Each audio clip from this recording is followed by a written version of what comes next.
From the Home Slice News Center, this is the Daily Slice for Monday, November 14th, 2022. I'm D-Ray Knight. This is what's going on.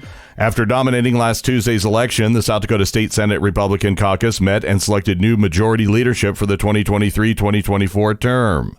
Majority Leader Casey Crabtree. Assistant Majority Leader will be Mike Dietrich. Majority Whip Helene Duhamel. Majority Whip Jack Kolbeck.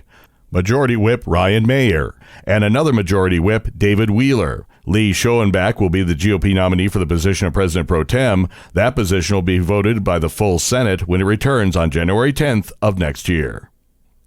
A National Guard unit was welcomed home yesterday. Amy Rose has the story. South Dakota National Guard's 235th Military Police Company is home following its nearly year-long mission in Cuba. The 109 soldiers were welcomed back in a ceremony Sunday afternoon at the Monument Theater in Rapid City. South Dakota Senator John Thune and Governor Kristi Noem were among the dignitaries on hand. The soldiers were deployed for 10 months, providing detention operation support at Joint Task Force Guantanamo. Citizens for Liberty has accused Rapid City area schools of violating the state's open meetings laws. After a 7th Circuit judge granted summary judgment to the school district in January, Citizens for Liberty appealed. The South Dakota Supreme Court held oral arguments on November 6th. The opposing parties agree that state law requires a public forum at regularly scheduled school board meetings, but they disagree on how to define the term regularly scheduled. Citizens for Liberty said even if the school district is not violating state law, it is violating its own policies, which require a public forum for all school district meetings. The Supreme Court will deliberate and issue an opinion at a later date. In national and international news, President Joe Biden and Chinese President Xi Jinping are holding their first in-person meeting since the U.S. president took office nearly 2 years ago. The leaders are meeting Monday at the Indonesian island of Bali amid increasing tensions between the superpowers. Each one is competing for global influence. Both men entered the highly anticipated meeting with bolstered political standing at home. White House aides have repeatedly sought to play down any notion of conflict with China, but U.S.-China relations have become increasingly strained throughout Biden's presidency. Congress is returning after the midterm elections. Amy Rose has more.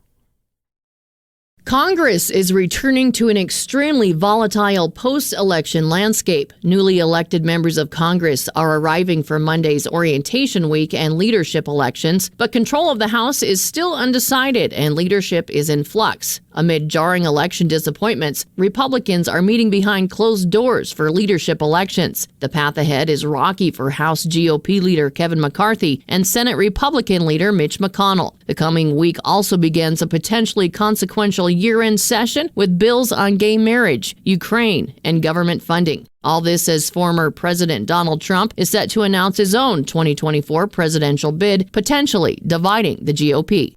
Now the latest on the war in Ukraine.